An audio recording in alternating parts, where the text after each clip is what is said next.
Okay, very excited right now to share with you figs from Lebanon. Right, not Lebanese varieties, the actual country Lebanon. These were in Lebanon just not too long ago.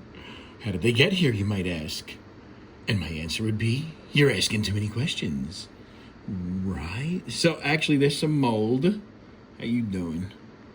All right, we'll cut you right off. Look, I'm very impressed these are here. So this is a Lebanese fig called Byadi, which translates to white. And it is talking about the inside of the fig.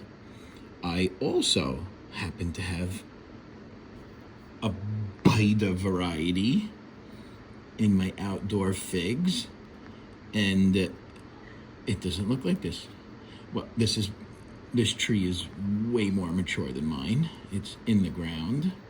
It's in its home native conditions where I assume where it was created. The wasp is there as well, yes. And I mean, there's so many other reasons. I'm pretty sure mine is true to type, but I mean, that could be a consideration. Yeah, I'm just taking off all this. I know it's terrible, right? I'm butchering this thing.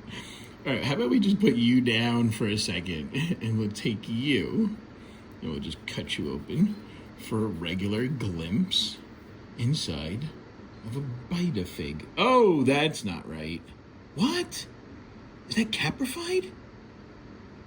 Oh my gosh. Oh, I don't think that's spoiled. Oh, let me go get some water and put those seeds in there. Okay, hold on.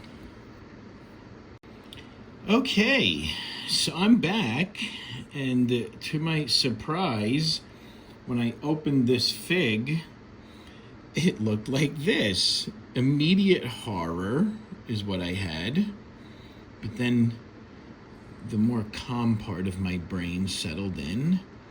And I thought maybe it's Caprified because they do have the fig wasp in Lebanon. So what I'm used to when opening up the Byadi fig is something that looks like this. Here we go. I was like, watch this be Caprified too. So this is just regular honey fig and it has a nice taste. Let me just taste a little bit right now, actually. Oh, it's so good. You see, this is the flavor that I knew. I used to just eat whatever figs people brought home. I know this very good flavor from, well, growing up, Lebanese fig Byadi. So instead of seeing that, I saw this. So I went and I got a test. I got the water. And look, they sank. They sank right down. Every time I've tried this, every time I've tried to Caprify a fig myself, why am I doing this so terribly poor? Every time I tried to Caprify a fig myself and then do the water test, they all float.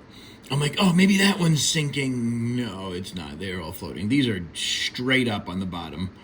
I guess it's hard to see, but there we go. Look, I can see it. Right in the bottom. Well, I took 10 out. I definitely don't have space for 10 experimental figs right now. It is very exciting. They're not berry figs, and I know, I think that, I don't even know how the genetics would work.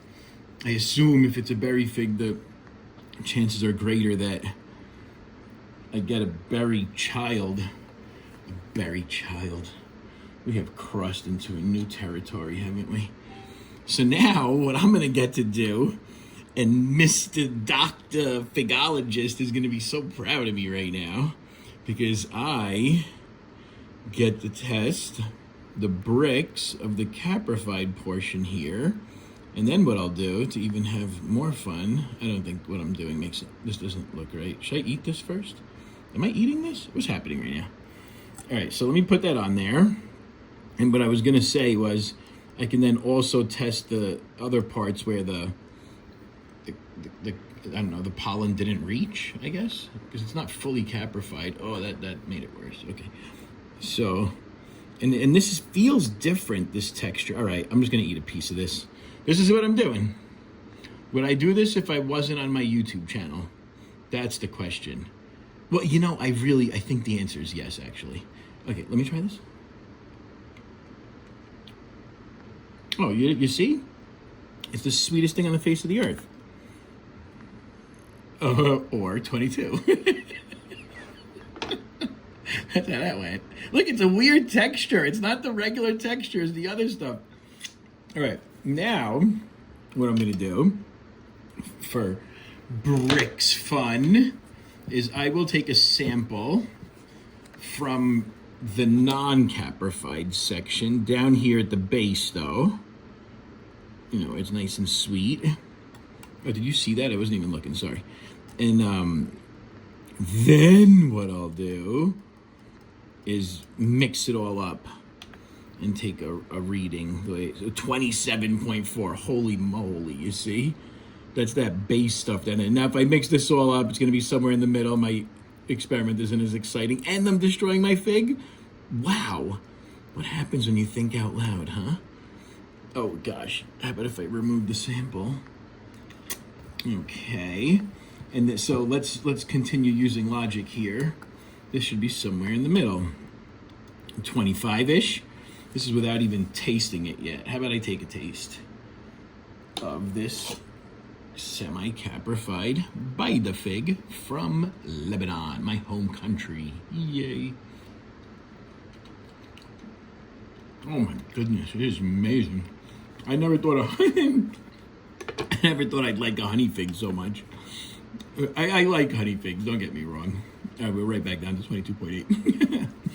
I do like them when there's no berry figs around that are ripe. It's a joke. I like them. They are very refreshing and light. And I feel like they would be a good drinking fig. They're light, like Bud Light. You drink Bud Light and pound these all day. I don't really like Bud Light. I don't really like beer. I'm more of a wine. I don't wine and alcohol. I'm still talking, right? Yeah. So now back full circle here. The berry figs would complement wine better, so I'm sticking with berry all day. All right, folks, more to come.